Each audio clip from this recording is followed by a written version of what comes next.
Good evening. My name is Dr. Nganga. I'll be moderating today's webinar. Once again, we welcome all of you to this webinar. We recognize the presence of all the members from within and from outside Kenya. We really appreciate that you took time to join us for this webinar, so feel very welcome. Just a few announcements before we get into it. We'd like to appreciate the KSA webinar organizing team of Dr. Kilian et al. Thank you for your reminders. Thank you for doing all the hard work behind the scenes, and thank you very much for your timely and regular reminders. And also, once again, I want to recognize all the participants, both local and non-local, and also our partner, Troikaa Pharmaceuticals. We'll give them a chance to talk to us later after the main presentation. So we really appreciate that they have taken this opportunity to partner with us. They're going to tell us more. You can use the chats for comments, questions, clarifications as the presentation will be going on. The presentation will be recorded, and you can get and after recording, it will be available on the KSA website, YouTube, and the Facebook page for those who would want to download the same. CPD points will be awarded via emails for the KSA members. For the non-members, nurses, clinical officers, and the non-Kenyan participants, the certificates will be sent later. Another reminder that I want to make is that the KSA conference, KSA and Critical Care Society of Kenya conference registration is ongoing. We will send you the link on the chats as the presentation will be going on. So you're all kindly encouraged to have a look at it and continue with the subscriptions. The next webinar will be on 1st of July. So we look forward to partnering with you on the same.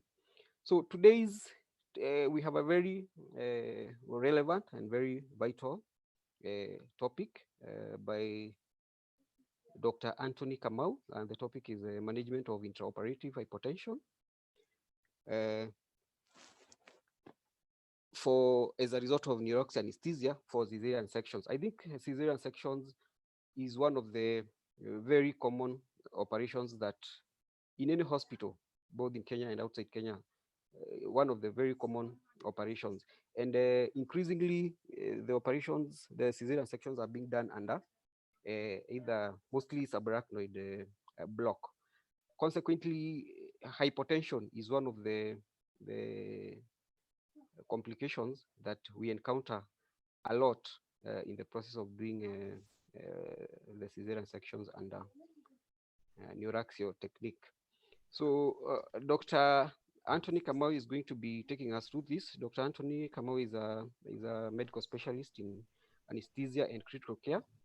And besides, he's a fellow in regional anesthesia. So he's really the right person to take us through this topic. And he has practiced for quite a number of years. So he has the experience to guide us through today's topic. Without more ado, I want to invite Dr. Anthony Kamau. Dr. The screen is yours. Thank you, Kakson. You can hear me well?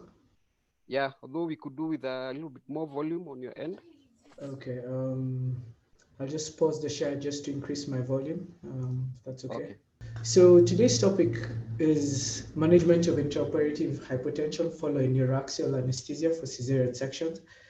It's a topic I think maybe has been belabored. Hopefully, I'm able to touch on some points that you may have forgotten or learned something that maybe you can use in your practice because cesarean sections are form quite a big part of our theater time. So without much further ado, I will just talk about the broad strokes of today. So today's objectives will be one, introduction, talking about predicting hypotension, talk about management strategies of hypertension, look at a few new trends, and then we can conclude.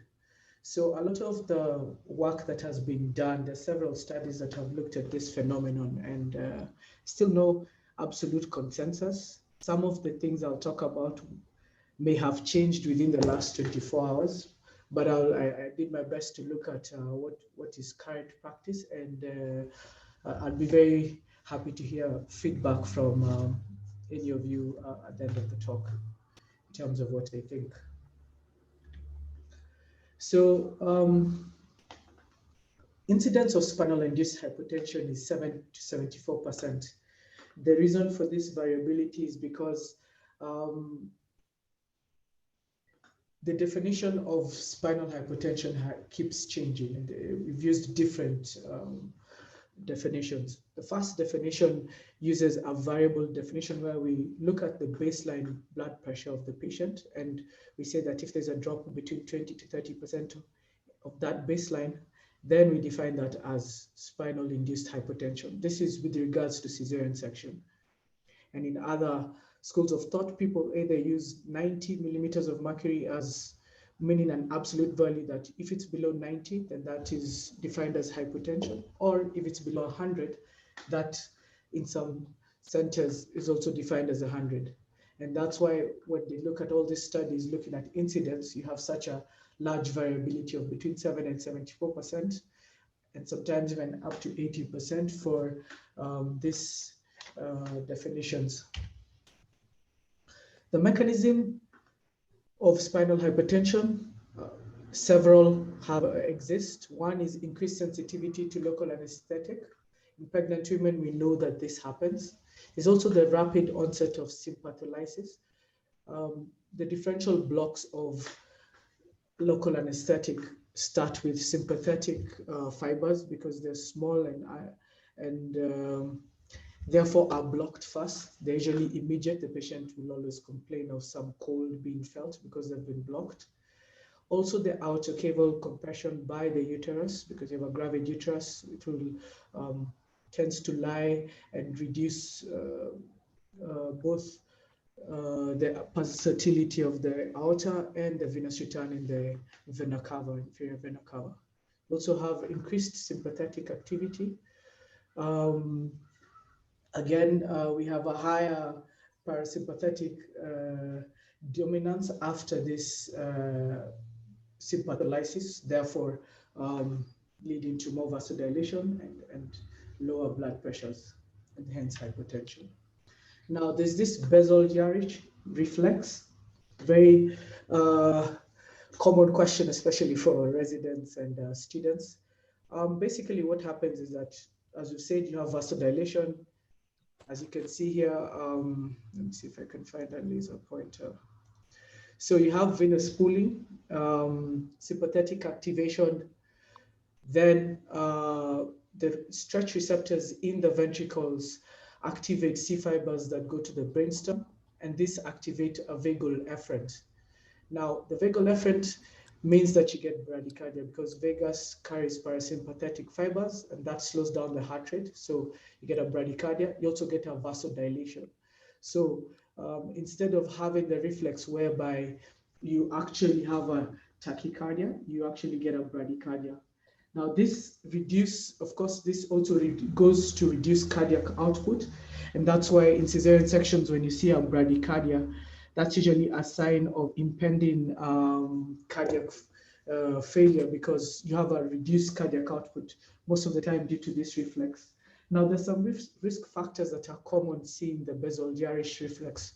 First of all, the incidence is usually about quoted to about 13-14% in pregnant women.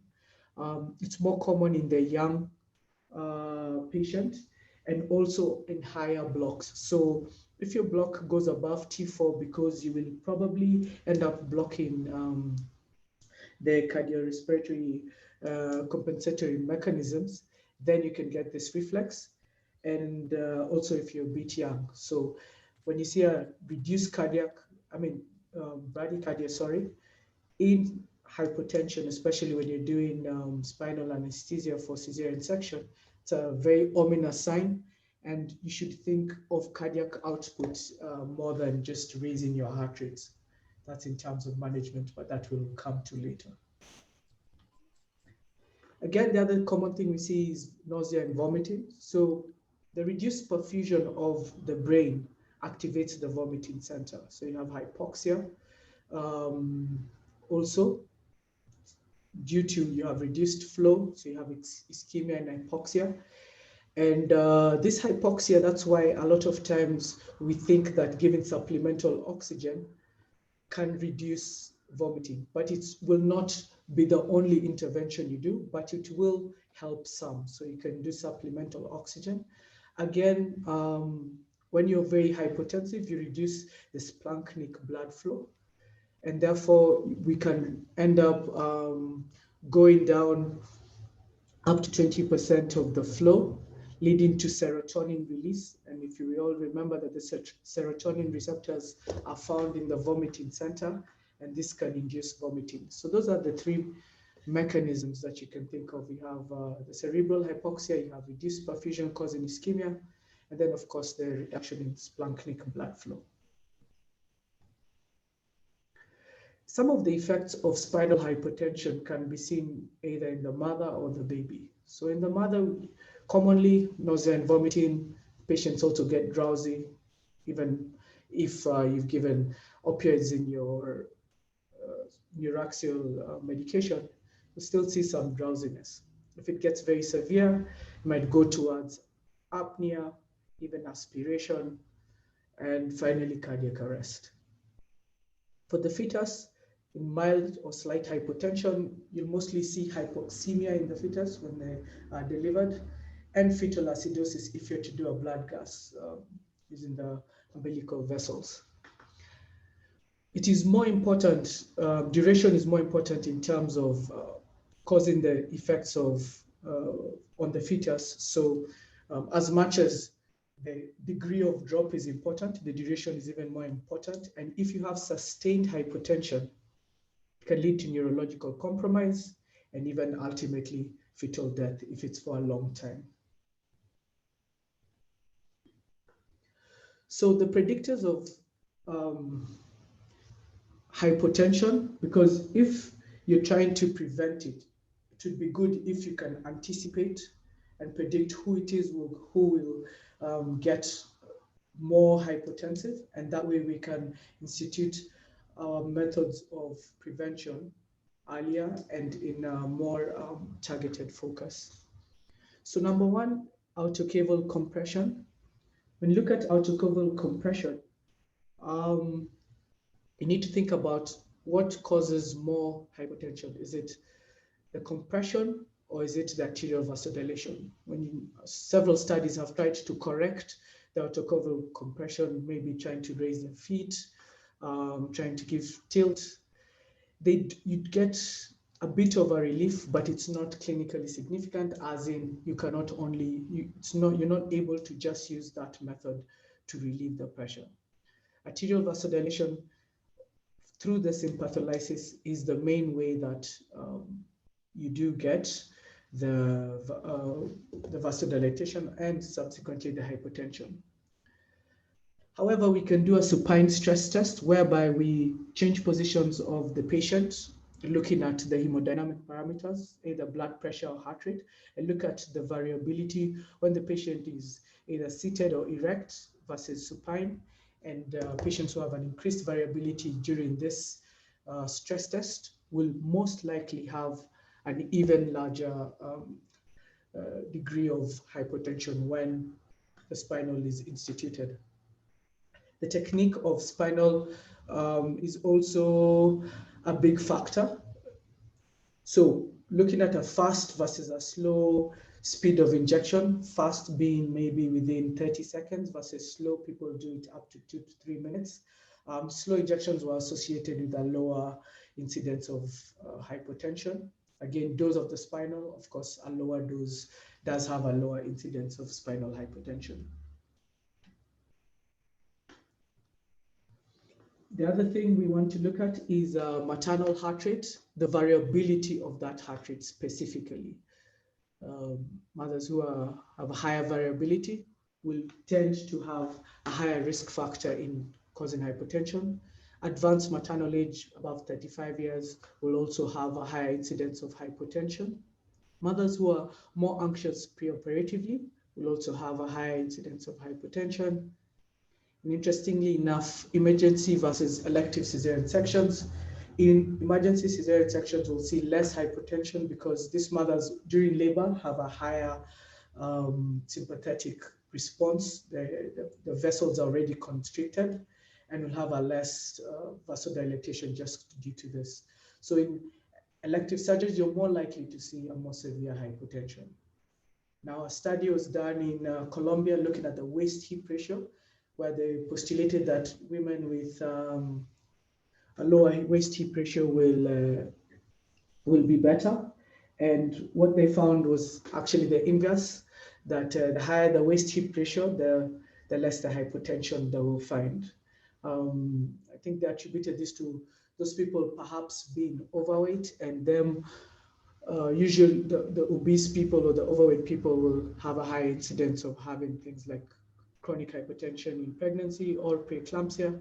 Therefore, this kind of supported what the conclusion was. A weight of above 3,900 grams also leads to a higher incidence of hypotension. Another interesting one, somebody looked at weight gain from baseline. So when you looked at mothers, how much weight they gained during the pregnancy, and noted that mothers who had gained below 11 kilos would have a higher heart rate variability and therefore have a higher incidence of hypertension. So sometimes you might see mothers who may appear to us as being of good weight, but it's important to just think that even they might have a high heart rate variability and therefore could have high incidence of being hypertensive after the spinal. There are newer ways of predicting this. People are looking at the perfusion index, which is usually measured on a pulse oximeter. Some monitors, as you see on the screen, have the perfusion index on the monitor, and others, it's becoming more common to see the perfusion index even in portable pulse oximeters, where it measures, perfusion index just measures the changes in perfusion of the vessel that it is attached to. So it doesn't measure for the whole body. If you attach the pulse oximeter to your finger, that's where it is measuring the changes to, and it looks at the changes of perfusion there. Now, the higher the perfusion index, the more the vasodilatation. So studies have looked at percentage, what cutoff would predict accurately. And this, first of all, maybe I could mention that the perfusion index usually is measured between 0.02 to 20%, with higher values indicating more vasodilatation. So studies have looked at values, and I think the conclusion, although these are small studies, this hasn't really been, it's not very broadly studied. The predicting percentage is about 3.5, that if you see a perfusion index above 3.5%, you are likely to be very vasodilated and hence have a high incidence of hypotension after. They've also used the perfusion index to monitor the degree of hypotension in real time and use it as a guide to correct. Again, this is still being studied, not very, currently not being used much, but if any of you have access to these figures, perhaps you can try correlate this to the degree of hypertension, and maybe one day can make a study and a presentation on it. Again, some other people are looking at measuring autonomic dysfunction. There's, I think, a group, Chamchad et al., looking at this point correlation dimension where they just look at, I think it was something they're calling low versus ratio of low variability and high variability, and trying to measure it and trying to use that ratio to predict. I'll not go too much into that because it's still in developmental stages, but if any of you want to look that up, you can maybe share if any of you know about it. So preventing is probably the best way to go instead of reacting to our hypotension, with several modalities existing. So you can do this either pharmacologically or non-pharmacologically. The mean arterial pressure is usually more important for us as anesthetist, as a marker of perfusion. But when we're defining when to intervene, we usually use the systolic blood pressure as our surrogate. Now, that's not to say that we are going to completely ignore, but most of the studies have used the surrogate as the systolic blood pressure. But as a marker of perfusion, mean arterial pressure is more important. Again, for cardiac output, heart rate is more important and not the MAP. For perfusion, it's MAP, but for cardiac output, it's heart rate. Therefore, usually when you do your spinal, the first thing you see, even before your blood pressure takes, you will probably see the heart rate change. Hopefully, you're monitoring it in real time using the ECG, because we all know that when you're using your pulse oximeter, there's a bit of a delay in terms of by the time the algorithms go through, there's usually a 5 to maybe 15-second delay depending on the type of pulse oximeter. Therefore, ECG is more real time. And if you see an increased heart rate, don't wait for the blood pressure to drop. You probably need to intervene soon. In the management of hypotension, I'll go into first talking about fluids. So really controversial, lots of studies, Cochrane reviews, meta-analysis, looking at what's best, what are we going to use. So when you think of co-loading versus preloading, maybe first we can define. Preloading is usually 10 to 20 mils of the crystalloid or the fluid. It doesn't really have to be crystalloid, 15 to 20 minutes prior to the spinal. Co-loading is usually 10 to 20, but the definition exclusively is 20 mils per kg during and immediately after the spinal. So you're not going to wait. Preload, you have to wait and do the preload before. And for co-loading, you do it while doing the spinal. Now, just a note on preloading. It usually activates the atrial natriuretic peptide. So what that does, it actually includes fluid excretion by causing vasodilatation. So you have given this massive amount of fluid, but it won't stay in the intravascular space long, not only because it has a half-life. Dr. Kamau, just sorry for the interruption. A few people are saying you sound like you are far from the mic. Okay, let me try and adjust that. Sorry about that. Okay.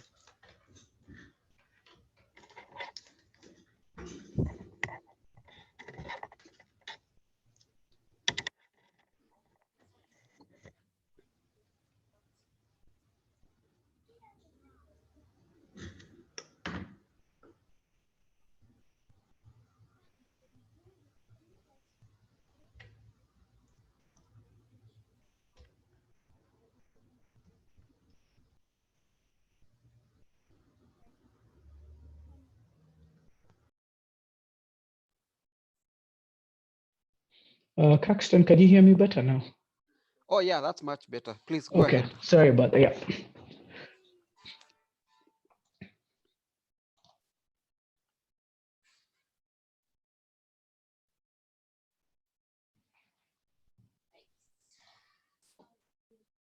Okay. My apologies for not being audible. I hope this is better. So for preloading, the atrionatric, the ANP increases fluid excretion via the vasodilatation, because that's its action. And now you have less fluid to even be in the intravascular space to help you and help your cardiac output. Now for colloding,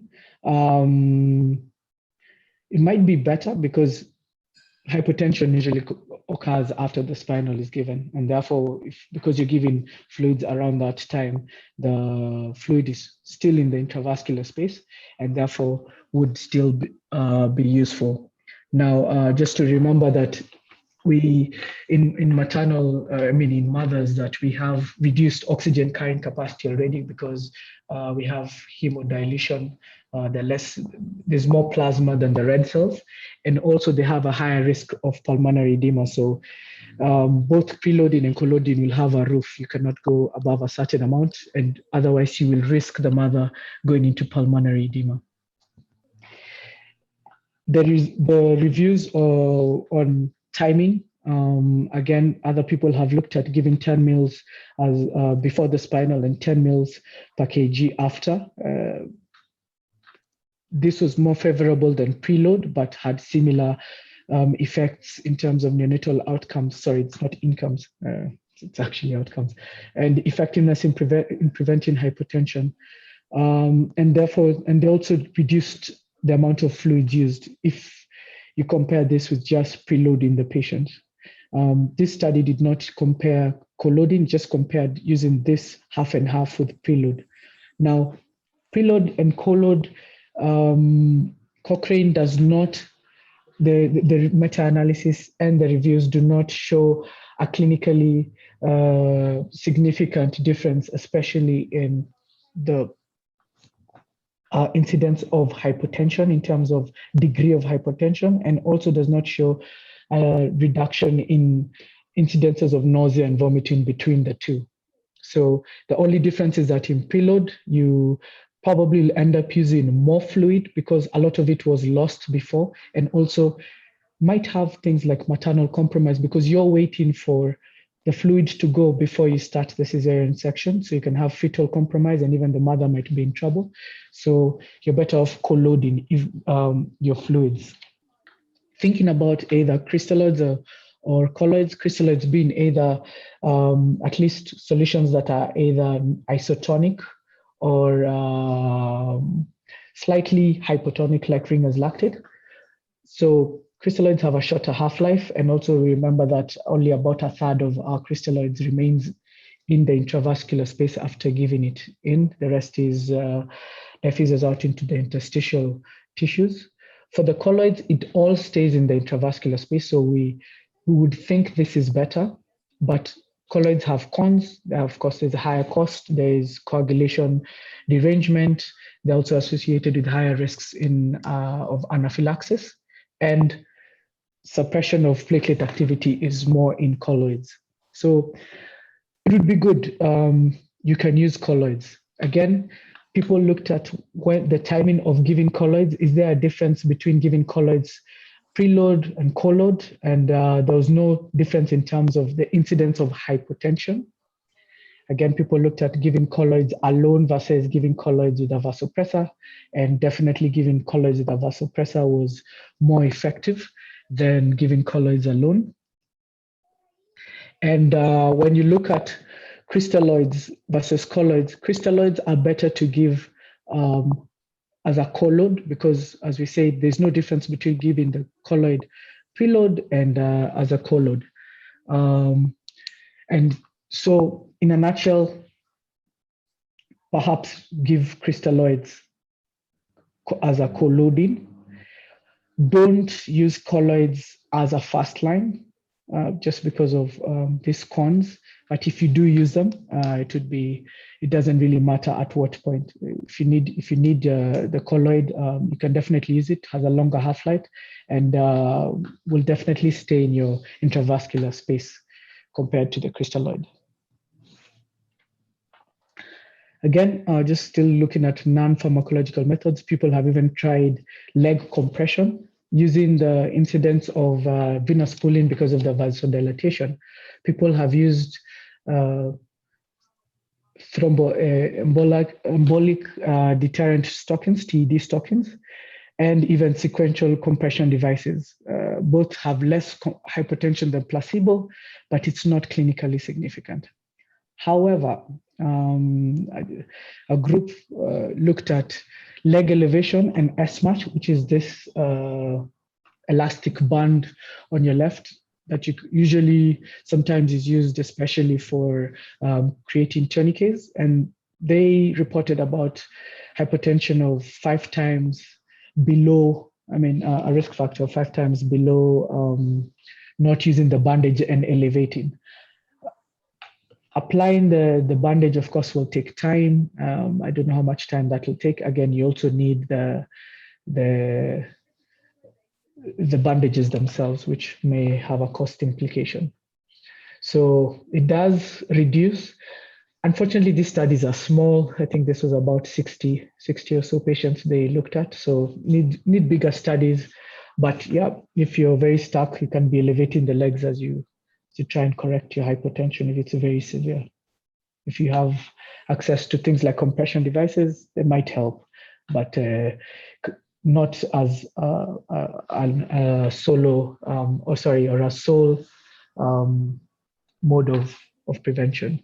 Again, leg elevation, people have looked at the Trendelenburg position, 20 degrees. Very interesting that a lot of these studies are from Africa. I think Hassanin is from Egypt, and there was also Hassan from Ethiopia. So they try to measure 40 degrees, or I think there are apps on your phone that you can use to measure these degrees. I don't know if your eyes will be able to know what 15 or 10 degrees is, but there are apps on your phone that can do that, or you can measure with a measuring device of another mode. And they'll raise your legs maybe for 30 and up to skin incision. And the first 2 readings were seen to be lower, but after that, and there'll be no difference in your readings. The first 2 readings being the first one at 5 minutes and the second one at 10 minutes. So the amount of ephedrine also that is used will be lower, but remember you're going to correct this position afterwards, and then perhaps your hypotension will return. The other thing to note is that remember that you still have a cephalad spread, so be careful as to how long you keep the patient in this position, because you can have a high spinal, especially if you're using the more hypobaric or the isobaric local anesthetic.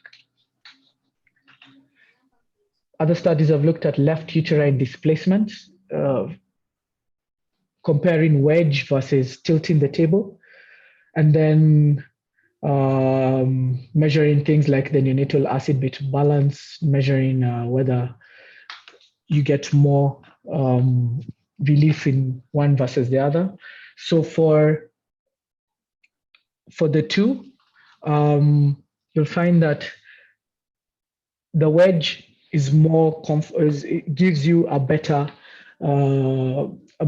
relief for the hypotension, but you have more cephalad spread of the local anesthetic, meaning you can get a higher spinal. The table tilt is good, but it is more uncomfortable for the patient.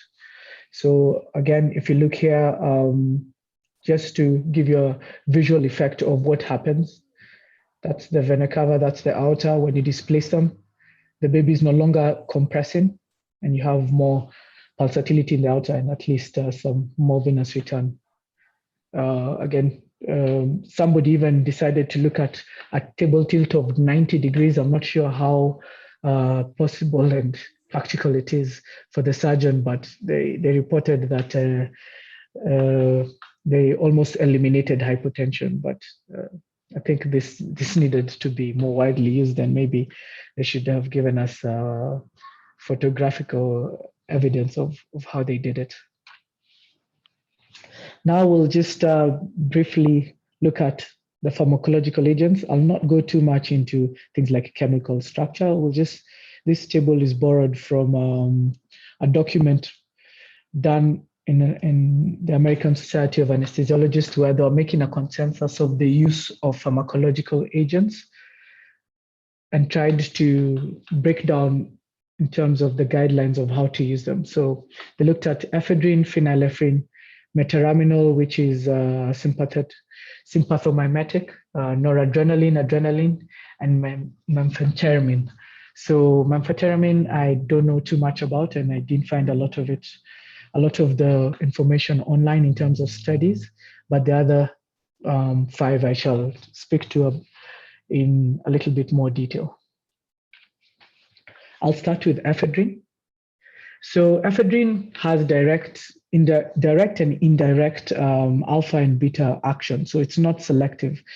And for the alpha receptors, it is not a strong agonist. It's a weak direct agonist of the alpha receptor. It has a slow onset, most of the time about 5 minutes before you see any kind of change, and has a longer duration than all the others, up to 1 hour. Now, remember, it crosses the placental barrier. And interesting thing about ephedrine is the reason it has been used for so long was because the earlier studies comparing ephedrine and phenylephrine, I think, were done in sheep, and it showed that ephedrine was better and caused less neonatal acidosis than phenylephrine. I think it's only until 2008 that studies came out showing that actually ephedrine is a little bit worse in terms of it does cross the placental barrier in humans, and it does cause more neonatal acidosis than ephedrine. So I guess a lot of theories are always going to be changing depending on how studies are designed and what new evidence comes out. Now, boluses given for ephedrine, people give 5 or 10 commonly, but a lot of times people go up to 12 milligrams. Ephedrine as an infusion is not very popular, although some people have looked at using ephedrine between 1 to 5 milligrams per minute. Now, the reason why it's not very good as an infusion is because, one, it does take very long to achieve the onset. And the onset will be, of course, the drug reaching the receptor sites and getting the minimum concentration in the blood to do so. Now, since it takes long and it has a long duration when you use it as an infusion, when you have a side effect that is untoward, like hypertension or tachycardia, it's stopping it does not stop the effect, and therefore it's not so appropriate to use it as an infusion. Single boluses for prophylaxis have been studied where people were using 10 milligrams, other people use 25, other people use 30, and to see whether using it prophylactically, meaning you give it even before you do the spinal, immediately after the spinal, you give the ephedrine, and seeing whether that effect is going to reduce the number of hypotensive episodes you get. It proved that yes, it does reduce the number of hypotensive episodes, but again, you still do need to continue giving it even after. But the number of episodes are reduced by giving prophylactically. So if you do have access to ephedrine, perhaps once you've done the spinal and looking at the parameters that you see immediately after, then perhaps you can give your bolus, prophylactic bolus, and then continue managing appropriately. So just a reminder, remember ephedrine can cause a reactive hypertension just because of this beta action, meaning that it does cause increased contractility and of course increased output and increased heart rate subsequently because of the beta action.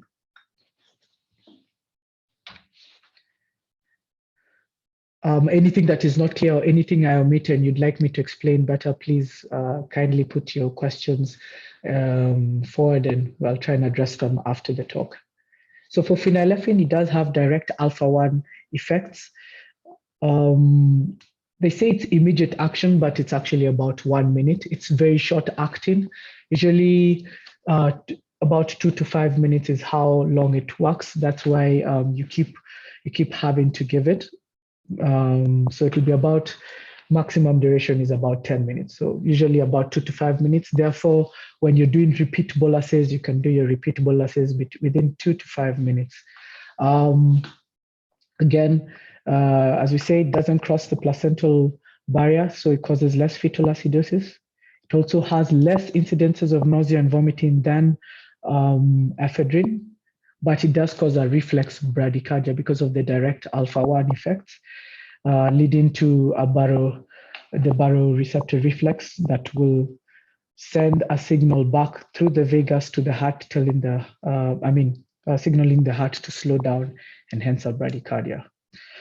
If you're using it as boluses, 50 to 100 mics are commonly used. That's the dose range that is seen not to have very deleterious effects.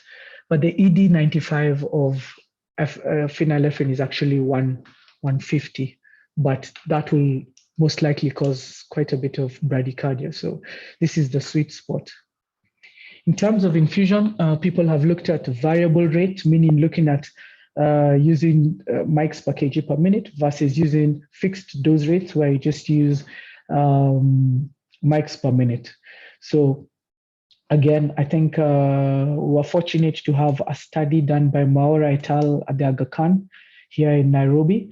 They looked at this and found that the variable rate is more suitable and causes less hypotension than the fixed rate, though both modes are seen to have less hypotension than using boluses and are more suitable.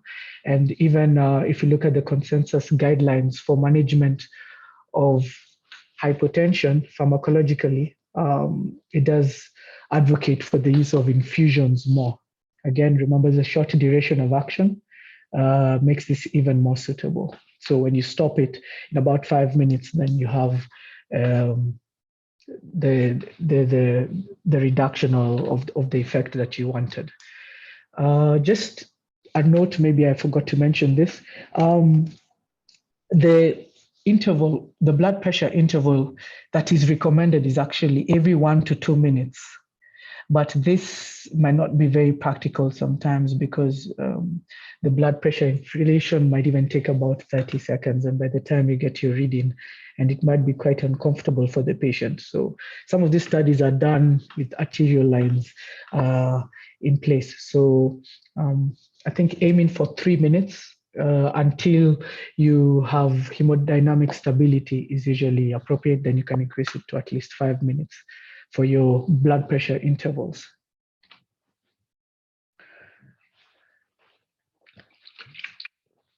Sorry. So norepinephrine is something that is now being looked at.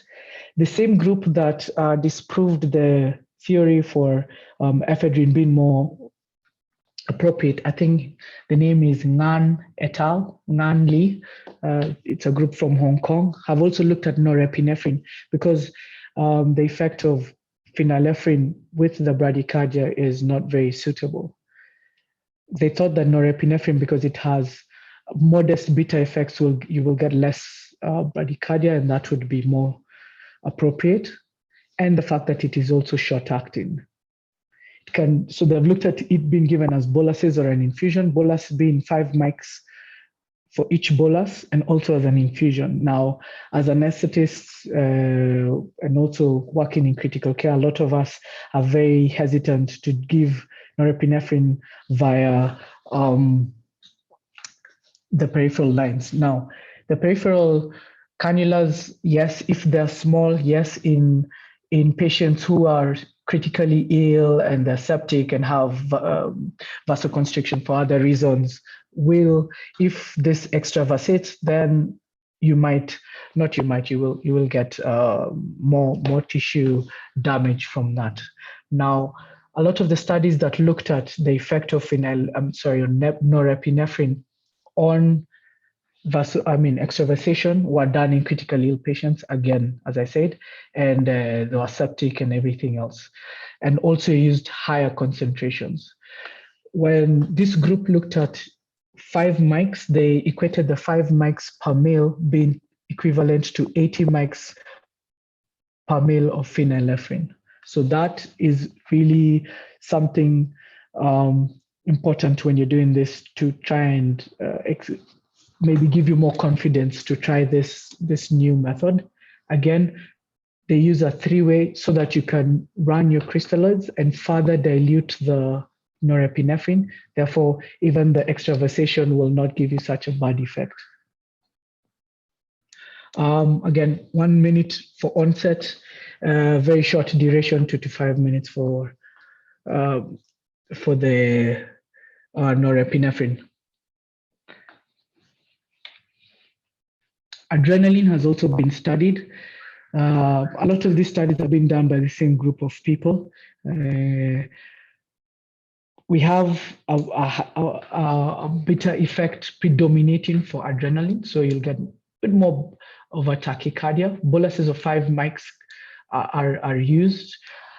I know in resource limited settings, we do try and infuse adrenaline, perhaps. I'm not sure what rate you use. I must admit that I do not have much confidence, but what I found in the studies was 0.1 mics per kg per minute, and they're comparing this to to ephedrine actually, and trying to see whether there was a difference. And unfortunately, there's a scarcity in these studies, but definitely less bradycardia, especially if compared to phenylephrine. But more studies need to be done. So for those of you who are perhaps resource limited and are using this, collecting the data and sharing with us would be quite useful, and it might also inform how we progress with adrenaline. So usually you can do boluses of 5 mics per bolus, and or infusions up to 0.1 mics per kg per minute. Metaraminol, very common now in the UK. Again, not much experience on my end. It's a sympathetomimetic, that's an amine, has direct and indirect effects, and also mixed effects. Therefore, it would have less of bradycardia than phenyl, and is seen to have less acidosis compared to ephedrine. The other thing to note with metaraminol, it's longer acting. So they say that the duration of action is about 20 to 60 minutes. So maybe more appropriate in places where you anticipate prolonged hypotension than phenylephrine. And the doses are up to 0.5 milligrams per minute. Again, anybody who has this, please share. Who has experience with this metaraminol? Please share with us at the end of the presentation. Brief look at special groups. Preeclampsia. Remember, let's be cautious with our vasopressors, reducing the doses up to half. So if you used to give in phenylephrine, maybe using 50 mics of the vasopressors would be good. Perhaps not using the full dose if you're using an infusion, meaning don't start at 25 mics per kg per minute, going less would be better.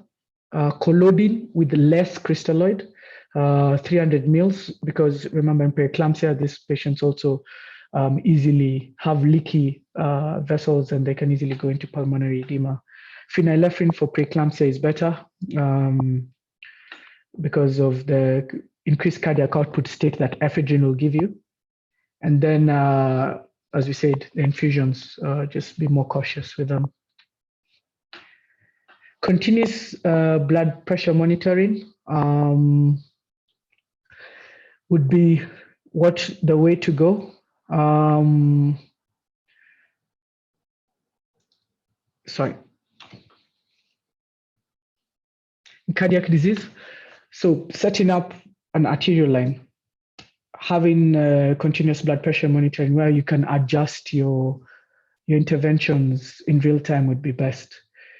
Try and avoid spinal anesthesia. Opting for an epidural where you can titrate your anesthesia is better. It will take longer, but just explaining to the team that that is how it has to go would be prudent. Titrated phenylephrine is usually best because perhaps in cardiac disease, you want to avoid high output states that may be precluded by tachycardia.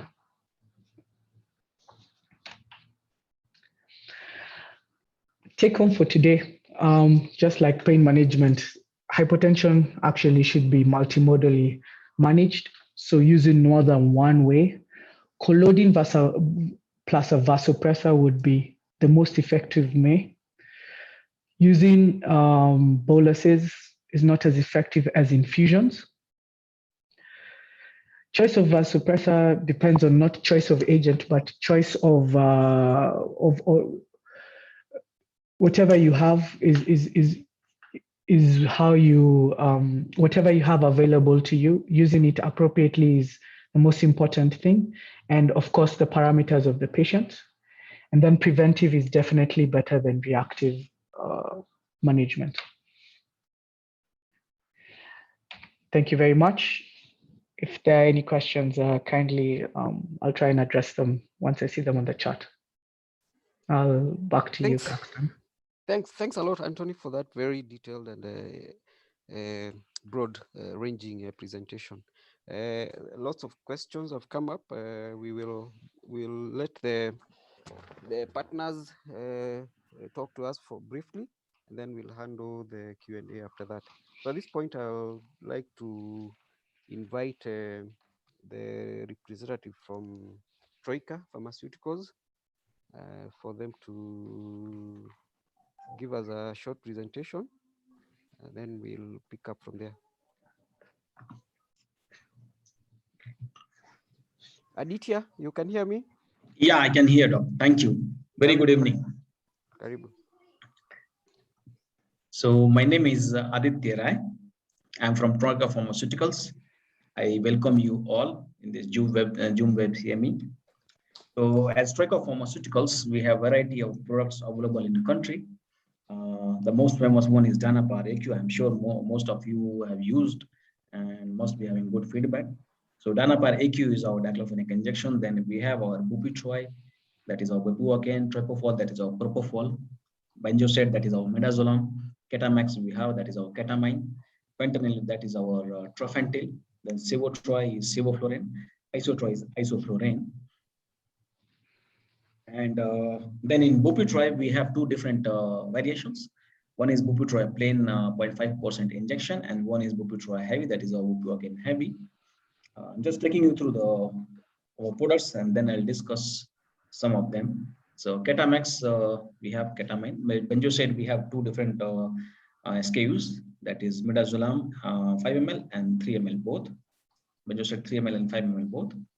Then we have our isoflurane 250 mg bottle, and then 250 ml bottle, and then sevoflurane, that is Sevotroi, that 250 ml bottle. So this is our anesthesia range.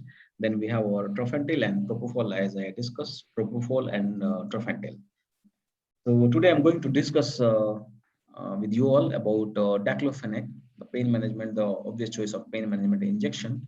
And as you all know, that in diclofenac, the conventional 3 ml injections are there in market since long. And you must have encountered some of the limitations with the conventional 3 ml diclofenac injection. So I'm just going to highlight a few of them. So first and foremost limitation of 3 ml diclofenac injection is pain at the site of injection when it is being given IM. So you must have seen a lot of patients crying because of pain when they are being given diclofenac 3 ml conventional injections. And the reason behind that pain is because of higher drug volume, that is 3 ml, that is 3 ml. That causes more muscle damage and pain to your patient. And at the same time, in 3 ml conventional injection, propylene glycol is being used as a solvent for diclofenac. So this causes higher pain amount to your patient when it is being given intramuscular route. Second is the route of administrations are limited with 3 ml diclofenac injection, the conventional 3 ml diclofenac injection.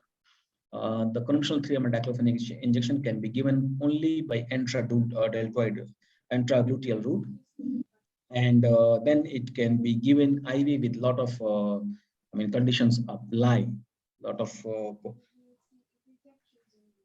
so, and then they have the compromised bioavailability in obese patient because of high fatty layer at gluteal region. So these are some limitations of 3 ml injection. As I was discussing about 3 ml, they have propylene glycol, which causes more than 10 times injection pain and more than 50 times phlebitis to your patient. So this is about obese population. When it is being given intragluteal, it doesn't reaches to the muscle level. Most of the times it is there in the subcutaneous level, and that's the reason it causes a lot of tissue damage, and then muscle damage also, and onset of action is slow. That is what the compromised viability is. The onset of action will be slow in your obese patient when it is being given intragluteal route. So this is the limitation of IV route if 3 ml injection is being used. Slow onset of action, slow analgesic effect, and then with 3 ml conventional diclofenac injection, you require buffering agents like sodium bicarbonate to adjust pH. And then higher risk of thrombophlebitis, pain at the site of injection due to propylene glycol. So to overcome these challenges of 3 ml conventional diclofenac injection, as Troikaa says, innovate and imagine. So we thought that how to reduce these conventional diclofenac 3 ml challenges, and that is how we have developed Danapar AQ, that is 75 mg in just 1 ml. Danapar AQ is being manufactured by US patented technology called Aquatech process. So Danapar AQ offers superior diclofenac injection to your patient, and it gives you variety of route of administration. As you all know, that Danapar AQ is the only diclofenac injection which can be given intradeltoid route. And also Danapar AQ is the only diclofenac injection which can be given IV bolus for faster onset of analgesia, along with the intragluteal and along with the IV infusion. Intradeltoid and IV bolus are the two more different options offered by Danapar AQ. So this is a very quick head-on comparison with the Danapar AQ and diclofenac 75 mg 3 ml injection. So Danapar AQ is free from propylene glycol, whereas 3 ml injections, they have propylene glycol. And Danapar AQ offers you versatile route of administration, that is intradeltoid, intragluteal in case of intramuscular route of administration. And in case of IV, it is IV infusion and IV bolus both. Whereas 3 ml conventional injections, they can be given only by intragluteal and IV infusion. So Danapar AQ offers uncompromised bioavailability in your patient, in your obese patient, whereas diclofenac 3 ml conventional injections, they have the compromised bioavailability when it is being given by intragluteal route. And yes, then the advantages of IV bolus, as you all know, it provides faster onset of analgesia, lesser incidence of thrombophlebitis. And then it is cost effective for your patient also. Whereas 3 ml injections cannot be given IV bolus. So these things we have discussed. So before moving, I request all of you, everyone, that please consider Danapar AQ when it comes to pain management with diclofenac injection. It is available all across. If it is not, I'll share my contact details at the end of my presentation. So if you need any support from our side, please reach back to us. We'll try to make it available in your respective places. So Danapar AQ, and then second brand, quickly I'll highlight about Bupitroy Heavy. That is our bupivacaine 5 mg per ml injection. It is preservative-free 4 ml ampoules. And okay, the biggest question is there are many bupivacaine heavy in the market. Why Bupitroy Heavy? To answer this, just to inform you all that Bupitroy Heavy is manufactured at fully automated hands-free line with dual sterilization. The terminal sterilization of finished product is followed by ETO sterilization of blister pack. So which makes Bupitroy Heavy as ready to use injection for your patient. So this is the finished product. Ampule is subject to the autoclave sterilization, and then the second sterilization comes, which is the blister pack is subject to ETO sterilization. So that's a dual sterilization process we follow with Bupitroy Heavy, which ensures that you are getting the best quality of Bupitroy Heavy, bupivacaine heavy for your patient. And also Bupitroy Heavy comes with 1 point cut, that is OPC point. So it helps while breaking the ampule, it helps not to generate any microparticles to avoid any contamination. So dual sterilization of bupitroy heavy and OPC 1 point cut. These are the two important factors, especially dual sterilization of bupitroy heavy. So bupitroy heavy is crafted with utmost care. So I request bupitroy heavy whenever you require bupivacaine heavy, please consider bupitroy heavy. Along with that, we have our bupivacaine plain also. So here I've shared my contact details. I'll just read it for all of you. My contact detail is 0756 127 764. Our principal distributor in Kenya is Harles, and my name is Rai, Aditya Rai. If you need any of these drugs, please contact us. So I'll just repeat once again the brands. Dynapar injection is there, bupitroy heavy, bupitroy plain is there, then Troikaa is there. In case of midazolam, benzoate, we have Ketamax, we have. In case of fentanyl, we have Trofentyl. In case of sevoflurane, we have Sevotroy. In case of isoflurane, we have Isotroy. Once again, this is my number, 756 127 764, Aditya Rai. And my colleague's number is there. So for anything related to our product, please contact us. With this, I'm thankful to KSA and all of you that you have joined and have taken out your time. Thank you very much. And have a nice evening to all of you. Thank you. Thank you, Mr. Rai. Just before you I hope go, I've not taken much time. No, you have actually done very well. Thank you for keeping time. It's 7:05. Just before I let you off, there's been a lot of queries in the recent past about bupivacaine, not necessarily your brand of bupivacaine, but between the multiple dose vial and the single dose ampoule. Which one do you avoid to use for spinal, and which one do you use for peripheral nerve blocks? Just for purposes of people who've been asking this question in other forums, would you mind answering that in a minute?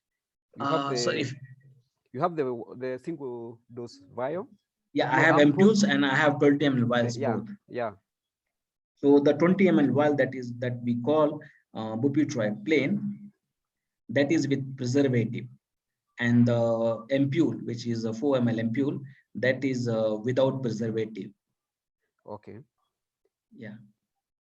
So indications for between spinal, peripheral. That is for spinal there is a preservative free. That is the heavy we have. Okay. Yeah. All right. Thank you for that clarification, and thank you for keeping time. Thank you. There are quite a number of questions, a lot of and compliments, Dr. Kamau. A lot of people have appreciated your really great presentation. So we will go to the questions and we'll deal with them as they are.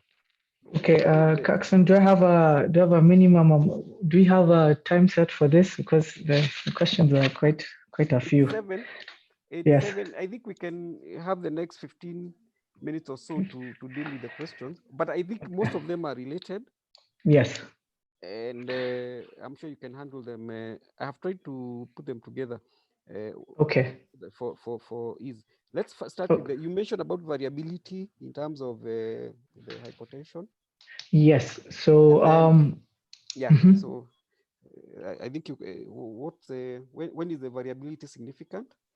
So the variability of the heart rate is significant when it is high. Higher variability will mean that you have a higher predictive index of getting hypotensive when we do the spinal. Okay. Yes. I think that's well answered. There are two people asking for a clarification in terms of elective versus emergency cesarean sections vis-a-vis the hypotension occurrence. Okay, so for elective cesarean sections, the mothers are usually relaxed, they're calm, they're not, they might be anxious, but their sympathetic drive is not as much as those who perhaps are coming in for emergency cesarean sections, and especially those who are in labor, because labor, we know you get quite a bit of a sympathetic response. Therefore, have already vasoconstricted vessels, so the vasodilatation doesn't seem to cause as much hypotension as those who do not, who are coming in for an elective procedure. All right. Sawa. Thank you. I think that's well answered. Now, a couple of I'll summarize several questions, but all regarding the fluids. First of all, the volume difference in terms of colloids and crystalloids, and then the preferred. Someone asked, which do you prefer? Is it Voluven? Is it gelofusing? This might be brand name, but maybe you can just mention. And then the timing. When is the best timing to do the preloading? I guess between the preloading and the doing the spinal, and then yeah, maybe you can handle that. Okay, so for fluids, just to run back now, remember colloids, the ratio is 1:1. So if you give 500, if you're to give 1,000 mils per, so to speak, of colloid and 1,000 mils of a crystalloid, 1,000 mils, you expect 1,000 mils to be still in the intravascular space 30 minutes after. For the crystalloid, maybe you'll only have 300 mils, and this is dependent on which crystalloid. If it's a dextrose containing solution, it could even be 10% of this, meaning 100 mils. So that's the first thing. The second thing is that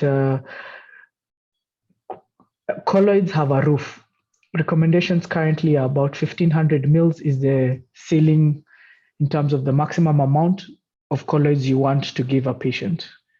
After that, the side effects are quite, it might be more significant and deleterious. Now, choice of colloids. Again, there's so many things in the market right now. I do not have a choice. I don't think there's a current recommendation that this is better than the other, but I think there's some that have been withdrawn. I think the starches currently have been seen to have an effect on kidneys, especially. I think some of these studies were done in critically ill, but it was significant enough for them to be withdrawn. But this keeps changing. There was a time Voluven had been withdrawn, the gelofusins, the time they're withdrawn. So, I mean, it's depends on what evidence is there and who's doing what study, to be honest. So I do not, myself, in my experience, I do not have a limit. Sorry, I'm seeing Mani saying that the gelatins have no maximum. He's corrected me. Yeah, if I must say my critical care might not be as good as yours. Mani, thank you for that correction. All right. And then for timing, so as we said, we want to discourage preloading because that delays surgery. If you preload, you're waiting for the preload to end before the surgery. The best is to start your infusion as you're doing your spinal. Get the patient into theater and give. For the amount, 10 to 20 mils for the preload if you want to do it, and it's usually given 15 minutes before the spinal. All right, thank you. Another question several people had asked is about colloading, but now with the vasoconstrictors. Do you colload, or as you do the fluids, is colloading with the, let's say, phenylephrine or adrenaline helpful in combating hypertension? I think this had been asked by Dr. Umani.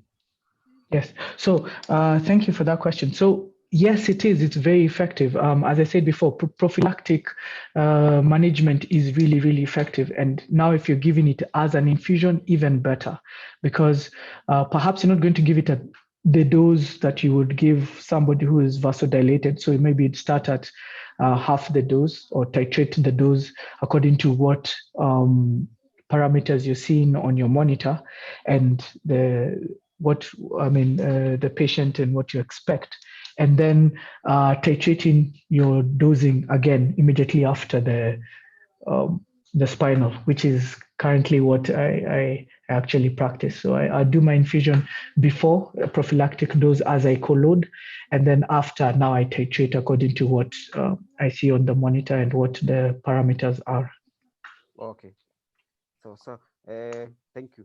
And another question, I think, also from different people is a maximum dose of ephedrine and what is a tachyphylactic dose of the same product, that is ephedrine. Yeah, I had a feeling this one was coming. Okay, so the tachyphylaxis from ephedrine is because it's an indirect actor. So one of the ways it works is it releases noradrenaline from sites. So there's only so much you can remove before it gets finished. It's not like it's synthesizing more. It's just drawing this adrenaline from other places, and once the adrenaline is in the bloodstream, it goes to the receptors. Now, the dose, I think, after 30 milligrams, you're most likely going to start heading to tachyphylaxis. My understanding is a lot of these studies were done in the 60s. I don't know if people have looked at ephedrine since, but a lot of these tachyphylaxis studies were done in the 60s, and that was the thinking then. I stand to be corrected. What was the other question about ephedrine? Sorry. I think you've answered both. That is the Yeah, tachyphylaxis effect and ephedrine. Okay. Yeah. Okay. Someone also wants a clarification on reactive hypotension. You explained Reactive hypertension by ephedrine. Okay, so remember that it's not specific to alpha. It does both alpha and beta. It has both alpha and beta effects, meaning that it will give you an increased cardiac output state, and therefore, on top of just having vasoconstriction or increased systemic vascular resistance, you have increased contractility, therefore increased cardiac output, and that will lead to your hypertension. That's the reactive hypertension that they speak of. Okay. Someone else asked about vomiting and headache that's associated with when you infuse adrenaline infusion too fast. What's the mechanism? Okay, so of course, let me work this out. Okay, so adrenaline, sympathetic response. So sympathetic response will cause you to have vasoconstriction, but in the head it will be vasodilatation. I think that's where your headache comes from. As for the no, actually, it'll be vasoconstriction. Sorry, I apologize. It'll be vasoconstriction everywhere. As for the vomiting, I think it will be because of the ischemia at the from both the splanchnic circulation and ischemia at the brain at the vomiting center, which will lead to the receptors being triggered, and hence you will vomit. That's usually the response for sympathetic stimulation. I hope that answers it. Yeah. Well, thank you. As Dr. Kamau breathes a bit, Dr. Olang says very well presented, and he urges us to remember that vigilance is the most important attribute in ensuring safety in spinal anesthesia for cesarean delivery, and that hypotension is the most common complication during spinal anesthesia for cesarean delivery. And sorry, my gadget is acting. Yeah. Okay, so I lost a bit. Yeah, and must be hypotension is the most common complication during spinal anesthesia for cesarean delivery and must be treated urgently and appropriately. I think that's a very vital point. Another point that Dr. Olang has raised is the reactive. I'm trying to look at the charts. There are so many. All right, another, okay, I'll get it. Another question from, I think, two people is the role of the 5-HT3 antagonist in hypertension. Any relationship, how do you give them? And also oxytocin and hypertension. What is the cause? How do you avoid? Is it the timing? Is it the infusion rate? Do you do slow infusion, or do you do a bolus? Dr. Anthony? Okay, thanks, Caxton. So maybe I'll start with the 5-HT3. Some studies have been done looking at giving the 5-HT3 antagonists before your spinal, and what they showed is that there were fewer incidences of hypotension. Not that it will completely obliterate you getting from, completely prevent you from getting hypotensive, but you do have fewer hypotensive incidences. You have less nausea and vomiting. Again, these studies were small. Still don't know what mechanism it uses, but it has been shown to be effective. If you do use that as your antiemetic, give it before your spinal, it should help some, but again, multimodal, it can't be the only thing you're doing. Please do the other interventions. Oxytocin is an interesting one. Oxytocin is a vasodilator, of both large and small arteries. So when you give oxytocin, it will vasodilate. Now, when you have during the sympatholysis of spinals, you have a predominantly venodilation, and they say partial vasodilation. If the vasodilation of the arteries only becomes complete if the dose is very high or the spinal goes very much higher than it's supposed to. Now, for the oxytocin, it will potentiate the hypotension because you have some arterial vasodilation, and then now you complete it using oxytocin. In terms of how to mitigate this, I guess giving it slower, as you said, and at a lower dose for your boluses. Okay. I hope that answers both. Yeah, I think that takes care of that. Can you combine, one more question from Japheth, can you combine two types of vasopressors at a given time? Like double inotropes or something like that? Yeah. Did they give an example of what? No. Of what they wanted combined? No. But I can give you an example, like adrenaline and ephedrine. Those are pretty common in a setting. Okay, so perhaps maybe you've achieved tachyphylaxis with the ephedrine, and you need I would, but you'd have to stop giving one ideally, because if you look at a lot of the effects are synergistic. So if you're going to give ephedrine and adrenaline, both have beta agonist activity, so you might get quite a significant tachycardia.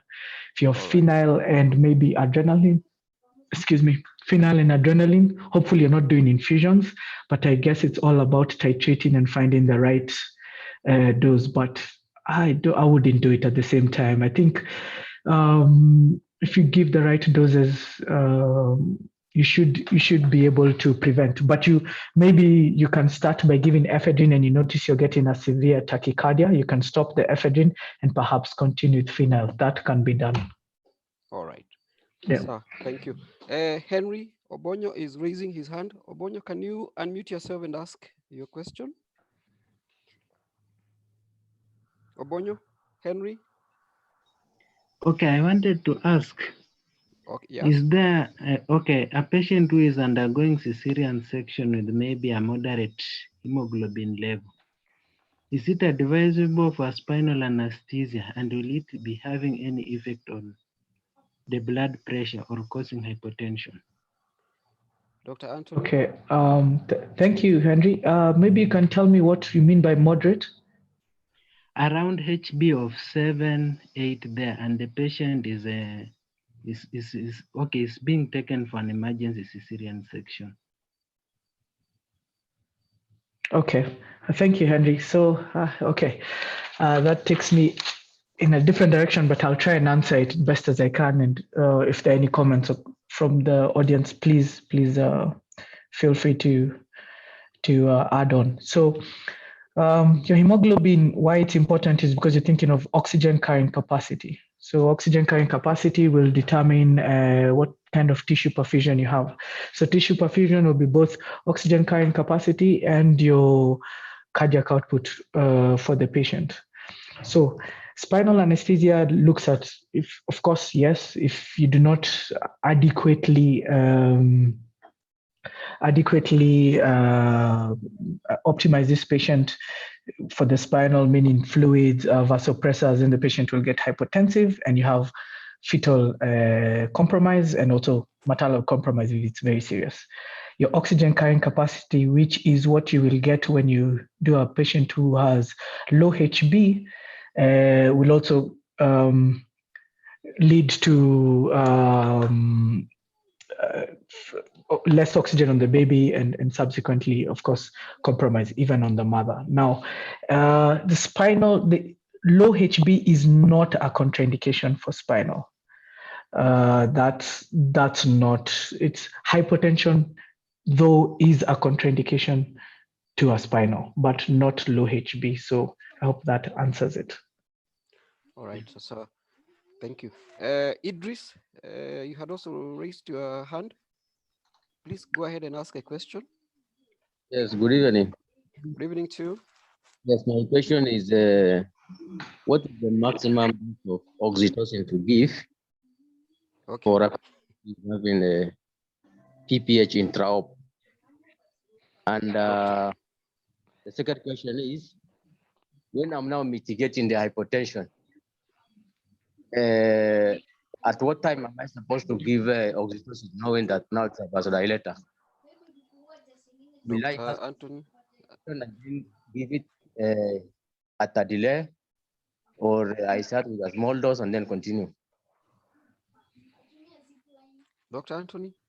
Okay, so for oxytocin, maximum dose. Wait, this is really not my field of expertise, but I think the current guidelines talk about something like 30 international units in 500 mils. I don't know if it's over 30 minutes. That's what I remember. I stand to be corrected if there are any obstetricians or obstetric anesthetists. Maybe Dr. Olang can chip in. Dr. Olang?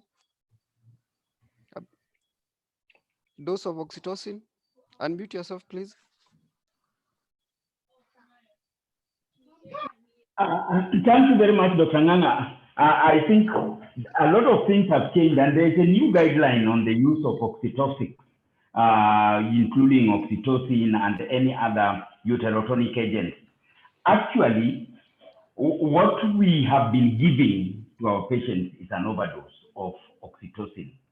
The recommended dose now is you can give a slow bolus at the delivery of the baby. At the delivery of the baby, you can give a slow bolus of 2.5 international units. Then you put another 5 units in the drip of 500 mils of DNS or having a lactate, whatever fluid you are having, to run at the normal rate at which you had set your fluid to run. The higher the dose of oxytocin, the higher the risk of more severe hypotension, and more so, it has an effect on your coronary perfusion, and therefore it will impede coronary perfusion, and one needs to be very careful about that. So the secret here is to give, actually some people have done a study, I think in Hong Kong, where they said that you actually use just 1 unit of oxytocin and it will work if it is going to work. And you can repeat in small doses, but not the massive doses that we have been using. Thank you, Dr. Olang, for that. Thank you, Dr. Olang. Sure. I think we have handled most of the questions and concerns from the chats. There's one interesting question I've seen. Can I answer it? Sure, go ahead. I'm not sure if this is Dr. Simon Kigondu that I have seen the obstetrician. So he asked, does the speed of operation help? The answer is no. Maybe bleeding less will help. Sure. Hypotension, sure. Yeah. Okay. So. Thank you. I think we've handled most of the questions, and the time is really gone. It's almost 7:30 when we are supposed to be done with this presentation. Thank you everyone for participating, Dr. Anthony, for this very excellent presentation, and all the other participants, both Kenyan and from outside there, Uganda. I can see my friend Charles Kojo. Thank you all for joining us for the presentation. We really are grateful that you could make time to join us. Thank you also to Troikaa Pharmaceuticals for partnering with us, and I believe we'll continue partnering together even as we prepare for our conference. Yeah, also thanks to the KSA webinar team for your continued endeavors in making these webinars successful. So these on the charts we have the links to the conference, this year's conference, the KSA and the Critical Care Association of Kenya annual conference, which is fully virtual. An email has also been sent to your email addresses. Please look into it for the registration details and any other details that is relevant to this conference. So thank you all. I think we've come to the end of our presentation. Enjoy your night, and let's see you again during our next presentation on FAST. Thank you. Thanks, Caxton. Thank you everyone for your attention. Good night. Good night.